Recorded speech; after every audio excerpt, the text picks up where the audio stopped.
Gen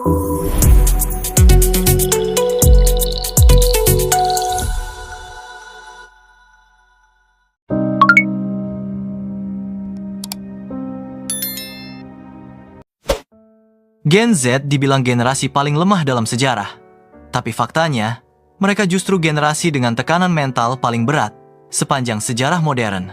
Jadi pertanyaannya bukan kenapa Gen Z lemah, tapi kenapa dunia hari ini begitu kejam ke mereka? Tonton sampai akhir, karena bisa jadi bukan Gen Z yang salah, tapi cara kita menilai mereka lah yang keliru. Narasi Gen Z lemah itu bukan muncul tiba-tiba. Ia lahir dari perbandingan. Dulu orang tua kita hidup susah, tapi kuat. Dulu kerja capek, tapi nggak ada depresi. Dulu nggak ada drama mental health. Kalimat-kalimat ini sering terdengar bijak, tapi tidak selalu jujur, karena kita lupa satu hal penting. Setiap generasi hidup di medan perang yang berbeda. Baby boomer tumbuh di dunia yang keras. Perang, krisis, kelaparan, keterbatasan. Mental mereka terlihat kuat. Bukan karena hidup mereka lebih mudah, tapi karena tidak ada ruang untuk mengeluh. Depresi tidak dikenal, bukan karena tidak ada, tapi karena tidak punya bahasa untuk menyebutnya.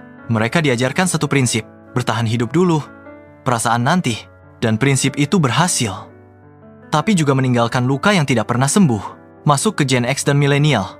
Mereka generasi transisi, masih membawa mental harus kuat, tapi hidup di dunia yang mulai berubah cepat. Teknologi masuk, persaingan naik, ekspektasi melonjak. Mereka bekerja keras, tapi mulai merasa kosong.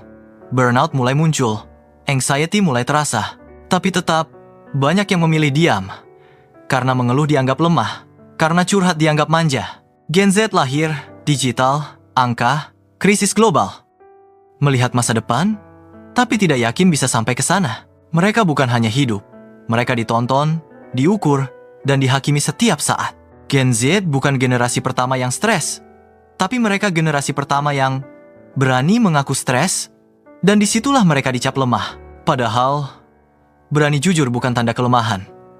Itu tanda kesadaran. Gen Z jujur atau sakit? Data ungkap banyak gangguan mental. Generasi sebelumnya tidak melapor, bukan karena tidak sakit, tapi karena tidak pernah diajari cara berbicara tentang luka. Jadi angka yang tinggi itu bukan bukti kelemahan, bisa jadi itu bukti keberanian. Sekarang twistnya. Mungkin, baby boomer kuat karena bertahan.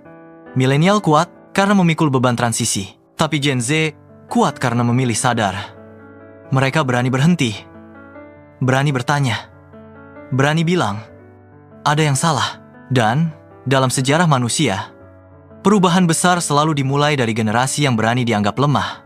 Jadi lain kali kamu dengar kalimat, "Es mayor que Gen Z itu lemah." Mungkin jawabannya bukan membantah, tapi bertanya balik. Atau justru mereka generasi pertama yang tidak mau pura-pura kuat. Karena dunia tidak butuh manusia yang sekadar tahan banting. Dunia butuh manusia yang waras.